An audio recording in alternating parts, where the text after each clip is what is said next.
अगला जो हमारा टॉपिक है वो है साबुन तथा अपमार्जक। ठीक है, सोप एंड डिटर्जेंट। तो इसके पहले ये बताए थे, सोप क्या होते हैं? साल्ट ऑफ फैटी एसिड होते हैं। ठीक है, साबुन का निर्माण हम मतलब अच्छा साबुन अगर बनाना चाहते हैं तो अच्छे ऑयल का उपयोग करेंगे, जैसे मान लो कोकोनट ऑयल है, ठीक है, नारियल का तेल है, उससे बना सकते हैं।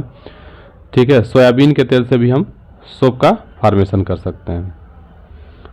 सोप का फार्मूला होता है C17S35COON। ठीक है, सोडियम स्टेरेट कहते हैं इसको। स्टेरिक एसिड से इसका निर्माण किया गया है। तो देखिए, साबुन की कुछ विशेषता होती है। ठीक, साबुन के दो पार्ट होते हैं। एक होता है ध्रुवी, जो क्या होता है, जल से नहीं होता है। ठीक है, यानी जल से लगाव रखता है। और दूसरा जो पार्ट होता है उसका कार्बनिक भाग होता है। कार्बनिक भाग क्या करता है, वह ऑयल या फैट से लगाव रखता है, मैल से लगाव रखता है। तो सबसे पहले तो ये देखेंगे कि मिसल क्या होता है, मिसल कैसे बनते हैं। साबुन को अगर हम थोड़ा सा घोल ले लें, अगर मतलब कम मात्रा में अगर साबुन है, पानी में घोलते हैं तो क्या बनाता है, वैद्युत अपघट्य का निर्माण करता है। ठीक है, वैद्युत अपघट्य का निर्माण करता है। लेकिन अगर वही उसका कंसंट्रेशन क्या किया जाए, एक निश्चित कंसंट्रेशन से उसका कंसंट्रेशन अधिक ले लिया जाए। कंसंट्रेशन मीन्स होता है सांद्रता।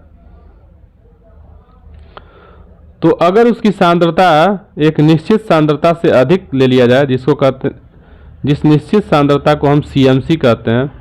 ठीक है, क्रिटिकल मिसल कंसंट्रेशन कहते हैं, CMC कहते हैं। और उस विलयन का जो टेम्परेचर है, उस टेम्परेचर को भी एक निश्चित टेम्परेचर से अधिक टेम्परेचर पर ले लेते हैं, जिसको हम क्रांतिक ताप कहते हैं। ठीक है, क्रिटिकल टेम्परेचर कहते हैं।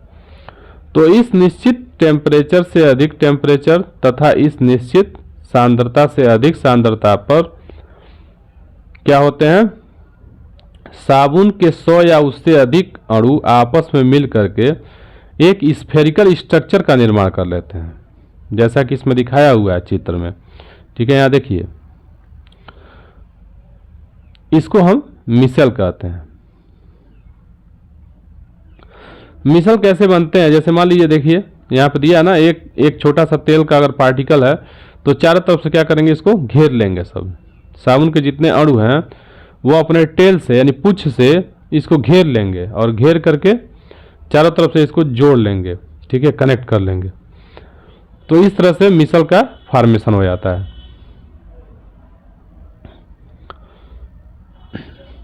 अब कैसे ये साफ कैसे करता है, क्लींजिंग एक्शन ऑफ सोप क्या है, इसको देखिए। तो ये भी बताए थे कि सोडियम स्टेरेट के दो भाग होते हैं। एक होता है जल स्नेही, ठीक है, और दूसरा होता है जल स्नेही को ये दे रहा है जल रागी। ठीक है, हाइड्रोफिलिक। और दूसरा जो टेल होता है इसका हाइड्रोफोबिक होता है। तो हाइड्रोफिलिक और हाइड्रोफोबिक दो पार्ट होते हैं इसके। तो क्या करता है, कैसे काम करता है, इसको हम समझेंगे। जैसे यहाँ पे दिखाया हुआ है, एक कपड़ा ले लेते हैं। एक कपड़ा लिया है, ठीक, और कपड़े के ऊपर थोड़ा सा चिकनाई अथवा मैल मान लेते हैं वहाँ प्रेजेंट है।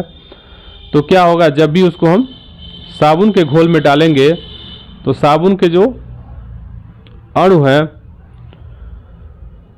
वह चारों तरफ से इसको घेर लेंगे।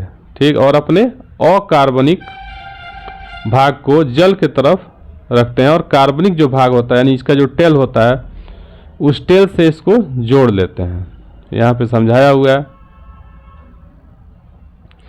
और जब टेल से इसको जोड़ लेंगे तो एक चेन बना लेंगे। ठीक है, पहले ये फैला हुआ था, फिर क्या किया, साबुन का जो पार्टिकल है उसको जब उससे जुड़ना शुरू हुआ तो जुड़ करके इसको एक स्फेरिकल शेप दे दिया। देखिए, और स्फेरिकल शेप देने के बाद यहाँ स्फेरिकल शेप दे दिया है। और स्फेरिकल शेप देने के बाद जब इसको हम पानी से खंगालते हैं तो पानी के साथ अपने साथ ये क्या करता है, इसको बाहर कर देता है लेकर के।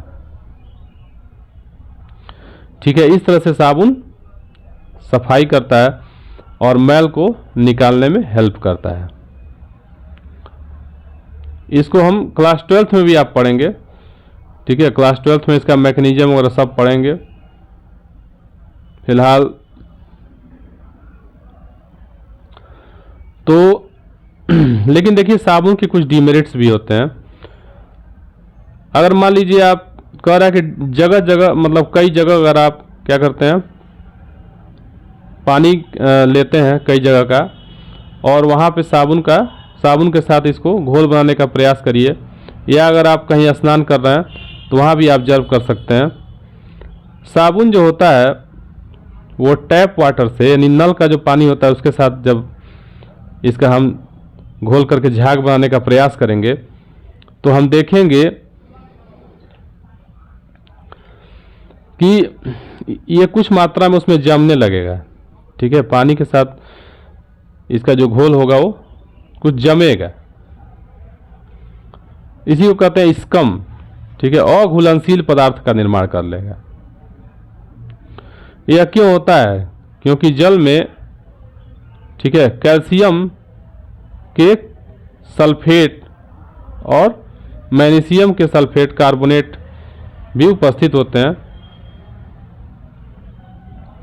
इसी कारण यह साबुन क्या करता है, स्कम का निर्माण करता है, ठीक है। इसको कहते हैं हम कठोर जल, ठीक है,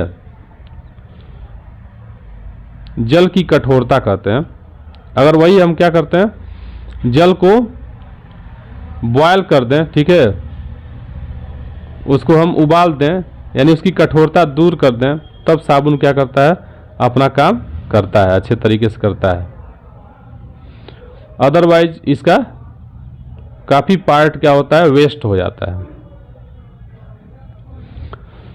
तो ऐसे स्थिति में हम क्या करते हैं वहाँ पे डिटर्जेंट का उपयोग करते हैं। लेकिन देखिए डिटर्जेंट में कुछ डिमेरिट भी है। साबुन जो होता है वो बायोडिग्रेडेबल होता है, ठीक है, यानी हमारे वातावरण को ये नुकसान नहीं पहुंचाता है, ठीक। जबकि वही जो डिटर्जेंट है, डिटर्जेंट नुकसान पहुंचाता है। वैसे ही वो पड़ा रहता है, उसकी स्प्लिटिंग नहीं होती है, ठीक है, उसकी ब्रेकिंग नहीं होती है, समझ रहे हैं। इसलिए आप मार्जक से धुला हुआ जो कपड़ा है, कपड़ा तो बहुत बढ़िया धुलेगा, कोई दिक्कत नहीं है, लेकिन धुलने के बाद जो उसका पानी है, बचा हुआ पानी, उसको डायरेक्ट आप नदियों में या तालाबों में, ठीक, इन सब में आप उसको बाहर नहीं कर सकते हैं, ठीक है, उसमें प्रवाहित नहीं कर सकते हैं। क्योंकि जब उसमें डायरेक्ट पास करेंगे तो जो जलीय जीव जंतु हैं उनमें ये डिफेक्ट पैदा करेगा या उनको मार भी सकता है। कभी कभी ऐसा होता है। अगर छोटे बहुत तालाब हैं, ठीक है, बहुत छोटे तालाब हैं, उसमें क्या हो रहा है, अगर गांव का पानी, ठीक, या किसी कस्बे का पानी जिसमें पर्याप्त मात्रा में, ज़्यादा मात्रा में डिटर्जेंट मिक्स है, उसका पानी अगर उसमें जा रहा है तो कभी कभी उसमें जो मछलियाँ होती हैं वो एक ही साथ सारी मछलियाँ मर जाती हैं और वो पानी के ऊपर आ जाती हैं, सतह के ऊपर आ जाती हैं। तो ये सब प्रदूषक हैं और यह नॉन बायोडिग्रेडेबल है, तो इसलिए इसके प्रयोग से हमको भरसक बचना चाहिए। अगर मान लीजिए आप यूज भी करते हैं तो ऐसे पानी को डायरेक्ट हमको प्रवाहित नहीं करना चाहिए, ठीक है। इस तरह से हमने आज इसको कवर कर दिया। ये बहुत ज़्यादा इम्पॉर्टेंट चैप्टर था, ठीक, क्लास 10th के लिए समझ लीजिए आपका ये बहुत ज़्यादा बेनिफिशियल होने वाला है। तो आप इसको बार बार इसको देख लीजिए, ठीक, और फिर अपना प्रैक्टिस करिए। प्रैक्टिस जो सेट है, अभ्यास जो प्रश्न पत्र हैं, अभ्यास जो प्रश्न हैं, इनको हम एक ही साथ स्टार्ट करेंगे। और हमने प्लेलिस्ट तैयार किया है, फिर कोई दिक्कत तो है नहीं। सारे प्लेलिस्ट में हमने इसको सीरियल वाइज करके सारे वीडियोस को रखा हुआ है। लास्ट में हम इसका एक्सरसाइज भी करा करके उसमें डाल देंगे। आप एक एक प्लेलिस्ट को चेक करके अच्छे तरीके से इसका स्टडी कर सकते हैं, ठीक है। Thank you.